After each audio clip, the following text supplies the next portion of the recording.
سب سے پہلے فجر کی نماز کس نے ادا کی؟ بھئی آپ فجر کی نماز 2 رکعت پڑھتے ہو، 3 کیوں نہیں پڑھتے، 4 کیوں نہیں پڑھتے، 6 کیوں نہیں پڑھتے، آخر 2 رکعت ہی کیوں پڑھتے ہو؟ آخر اس کی وجہ کیا ہے؟ دیکھیں، سب سے پہلے فجر کی نماز آدم علیہ السلام نے ادا فرمائی۔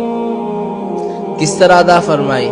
جب اللہ تعالیٰ نے آدم علیہ السلام کو جنت سے اتارا اور دنیا میں بھیج دیا، اس وقت رات کا وقت تھا، اندھیرا ہی اندھیرا تھا، کوئی چیز نظر نہیں آ رہی تھی۔